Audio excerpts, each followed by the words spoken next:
भारतीय राज्य व्यवस्था पॉलिटी पेज नंबर 75 से आगे की ओर अनुच्छेद 25 से लेकर 28 तक को हमने खत्म कर दिया है और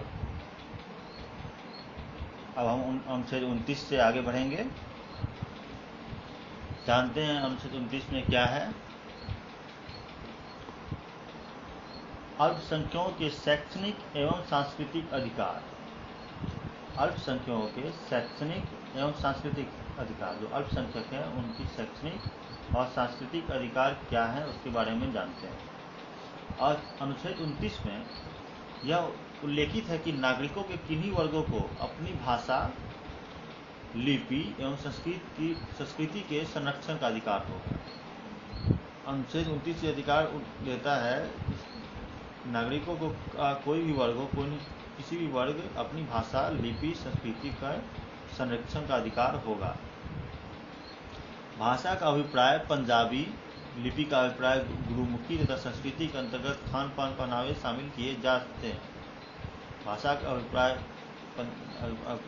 पंजाबी, लिपि का अभिप्राय गुरुमुखी, ये एक उदाहरण के तौर पर होगा है, और संस्कृति के अंतर्गत खान पान पहनावे शामिल किए जाते हैं।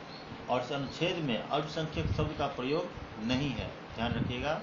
इस अनुच्छेद में अल्पसंख्यक शब्द का प्रयोग नहीं है। तो पूछा जा सकता है कभी कि अनुच्छेद 29 में, इस अनुच्छेद में अल्पसंख्यक शब्द का प्रयोग है या नहीं है। लेकिन एक लोकतांत्रिक राज्य में बहुमत ही भाषा और संस्कृति राज्य की भाषा और संस्कृति बन जाती है, इसलिए अल्पसंख्यक समुदाय के लिए यह ज़्यादा उपयोगी होता है। अनुच्छेद 29 किनके लिए ज़्यादा उपयोगी है? अल्पसंख्यक समुदाय के लिए ज़्यादा उपयोगी है। अनुच्छेद 29 के खंड 2 में यह उल्लेखित है, ऐसी शैक्षणिक संस्थाएं जो राज्य से वित्त प्राप्त करती हैं, राज्य से उनका आर्थिक सहायता मिलता है।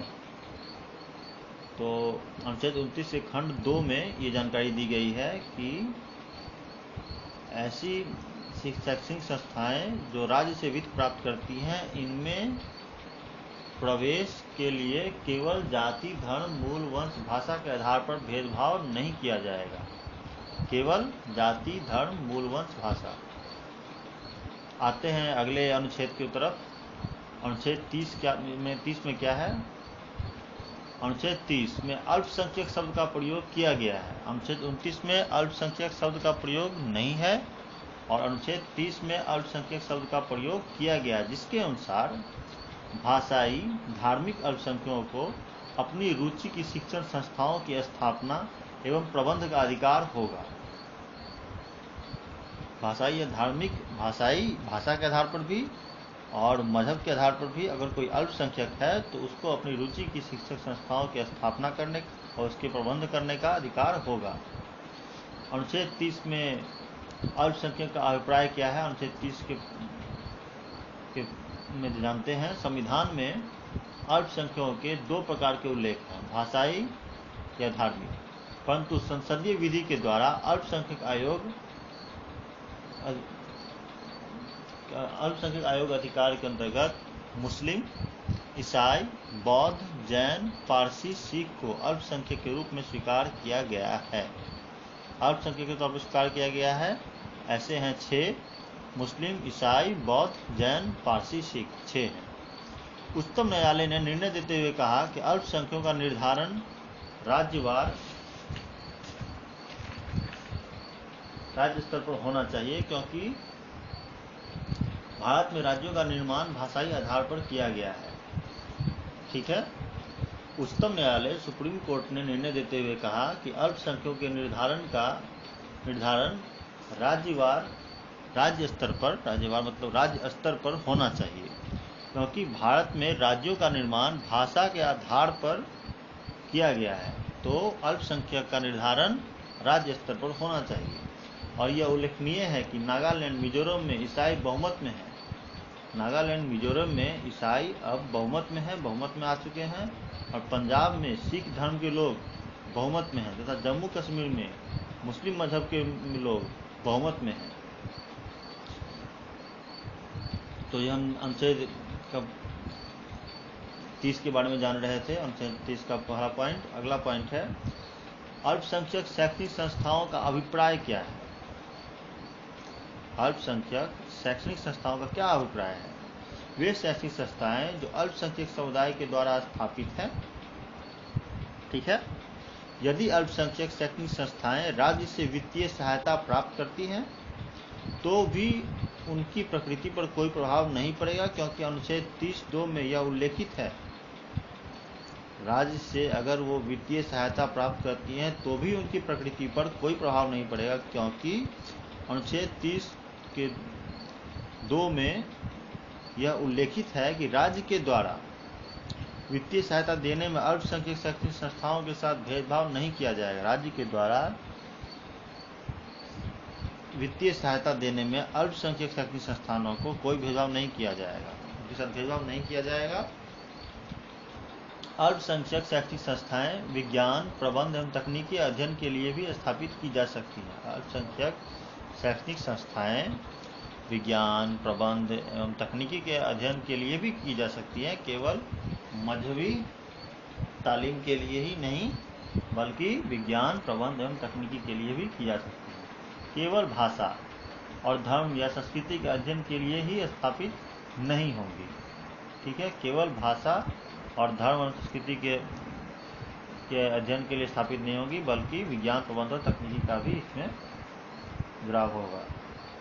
और इसमें अनुच्छेद 30(2) में कहा जाता है कि अल्पसंख्यक शैक्षणिक संस्थाओं के साथ वित्तीय सहायता देने पर भी आप उनके साथ भेदभाव नहीं करेंगे।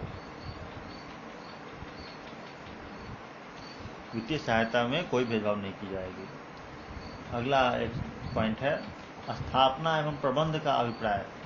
स्थापना एवं प्रबंध का क्या अभिप्राय है। टीएमए पाई फाउंडेशन वाद में सिक्किम मणिपाल यूनिवर्सिटी में उच्चतम न्यायालय में स्थापना एवं प्रबंध के अधिकार में निम्नलिखित अधिकारों को शामिल किया।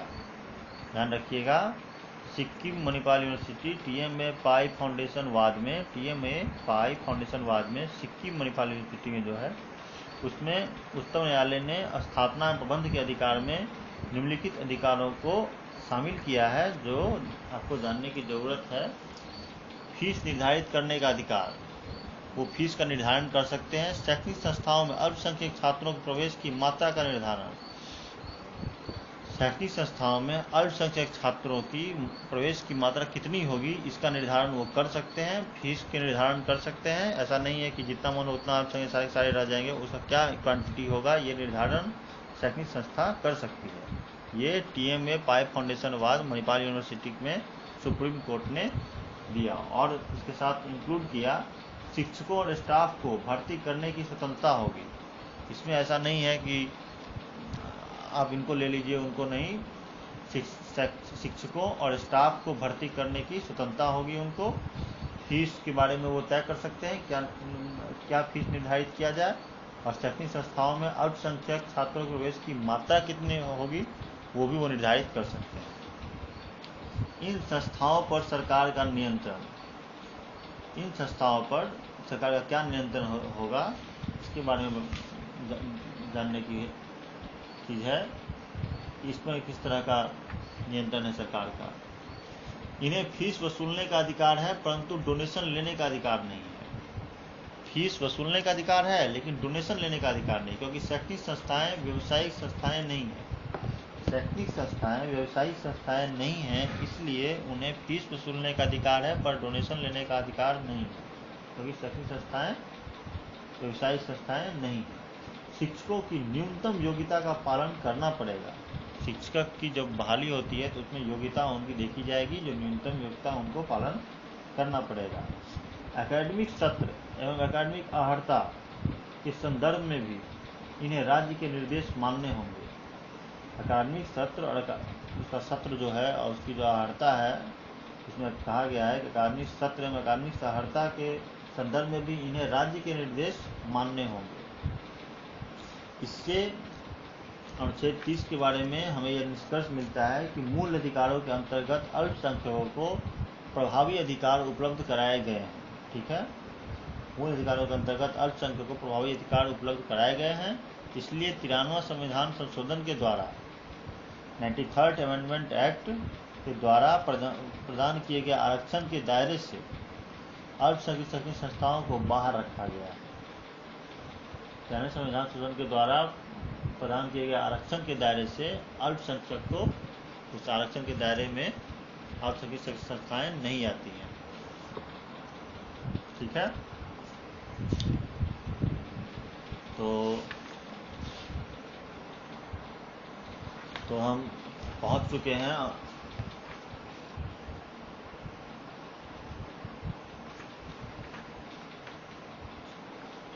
हमने जाना है अनुच्छेद 29-30 के बारे में, और आगे देखते हैं अगले ऑडियो वीडियो में। तो पेज नंबर आपको 75, 26, 27, 78, 79, 80 तक आप पहुंच चुके हैं। ठीक है।